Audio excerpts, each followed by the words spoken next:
বাড়ির সবজি বাগানে খুব সুন্দর একটা সবজি হয়েছে, তাও আবার ছাদের উপরে। তো ভাবলাম এই সবজিটা দিয়ে জাতীয় মাছ দিয়ে রান্না করব। জাতীয় মাছ হচ্ছে ইলিশ, আর আমাদের এলাকার ভাষায় তো এটাকে আমরা জালি বা হচ্ছে চাল কুমড়া বলি। আপনাদের ভাষায় এটাকে কি বলেন অবশ্যই কমেন্ট কইরা জানায়েন। তো দেখেন চাল কুমড়াটা কিন্তু খুবই জালি ছিল। তো এই তো আমি সকালবেলা ছাদের উপরে গিয়ে জালিটা কেটে নিয়ে আসলাম। তো কেটে নিয়ে এখন আমি নিচে চলে যাইতেছি, আর দেখেন যাইতেও চায় না, মানে ছাদের মায়াও ছাড়তে চাইতেছে না। তো দেন তারপরে আমি এই তো রুমের মধ্যে চলে আসলাম রান্নাঘরে। তো এটাকে এখন আমি কেটে নিব। আর এত পরিমাণে জালি ছিল, মানে এটার সাথে হচ্ছে উল ছিল, উলগুলো আমার হাতে লাগতেছিল, মানে কাটতে খুব মানে বিরক্ত লাগতেছিল, কেমন যেন সুরসুর লাগতেছিল। তো তারপরও কষ্টপিষ্ট কইরা আমি এটাকে কাইটে নিলাম খুব সুন্দর কইরা।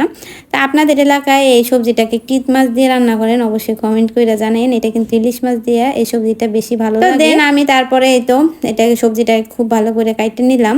এখন আমি জাতীয় মাছ ইলিশটাকে কাইটে নিতেছি। আর ইলিশ মাছ কিন্তু বড় বড় আমার সব সময় প্রিয়। আমি অনেক আপু ভাইয়াদের ভিডিও থেকে কমেন্ট করি, ইলিশ মাছ কিন্তু আমার খুব প্রিয়। আমি সব মাছের চাইতে ইলিশ মাছটা আমি বেশি পছন্দ করি। তো এখন আমি ইলিশ মাছটাও কাইটে নিতেছি। আর এই ফ্রিজে একটা মাছই আসিল, তাও আবার ছোট সাইজের। তো কি করব, গাছের সবজি দিয়ে জাতীয় মাছ দিয়ে ভাবলাম এটা দিয়ে এটা ভালো হবে খেতে।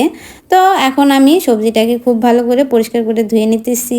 তারপরে আমি সবজিটাকে খুব ভালো করে ধুয়ে নিতেছি। আর আমার শাশুড়ি মা জানে যে আমার ইলিশ মাছ খুব পছন্দ, আর ফ্রিজে যেহেতু একটা মাছই ছিল, শাশুড়ি মা বলছে শুধু তোমার হইলেই হবে।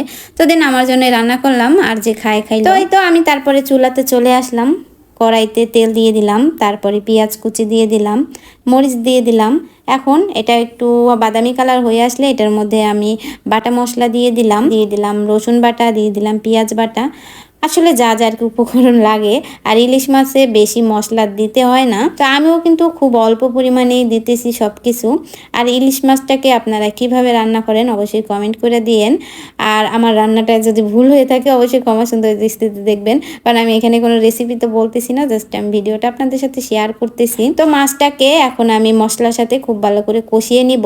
মশলা কষানো হয়ে গেলে এখন আমি এটার মধ্যে দিয়ে দিলাম সেই মাছগুলো। এখন আমি অল্প পরিমাণে পানি দিয়ে মাছগুলোকে খুব ভালো করে কষিয়ে নিব। তো কষানোর সময় আমি হালকা আছে এটা কষিয়ে নিলাম, তারপরে এই তো আমি মাছগুলোকে আবার তুলে নিতেছি। যেহেতু ইলিশ মাছ একদমই নরম মাছ, যার কারণে সবজির সাথে একসাথে দিলে ভেঙে যেতে পারে, যার কারণে আমি মাছগুলো তুলে রাখলাম। এখন তুলে আমি এটার মধ্যে সেই সবজিগুলো দিয়ে দিলাম। এবার আমি সবজিগুলোকে খুব ভালো করে হালকা আছে কষিয়ে নিব। আর রান্নাটা কিন্তু একটা শিল্প, এক এক এলাকার মানুষ এক এক ভাবে রান্না করে, এক একজনের হাতের রান্নার স্বাদও কিন্তু এক এক রকম। সব এলাকার মানুষ যে সব রকম খাবার খায় এটাও কিন্তু না, অঞ্চল ভেদে এক এক মানুষ এক এক রকমের আইটেম রান্না করে। তো ইলিশ মাছ কিন্তু ভাজলে বেশি ভালো লাগে না, যার কারণে আমি কাঁচাই রান্না করতেছি। সবজিটা একটু কষিয়ে আসলে এটার মধ্যে আমি দিয়ে দেব হচ্ছে পানিটা পরিমাণ মতো দিয়ে দেব, যেহেতু জালিটা হচ্ছে একদমই জালি, মানে চাল কুমড়াটা জালি, যার কারণে অল্প পানিতেই কিন্তু এটা সিদ্ধ হয়ে যাবে। এখন আমি এটাকে হচ্ছে ঢাকনা দিয়ে ঢেকে দিব, ঢেকে কিছুক্ষণ জাল করে নিব। জাল করার পরে দেখেন এটা কিন্তু খুব ভালো করে সিদ্ধ হয়ে গেছে। তো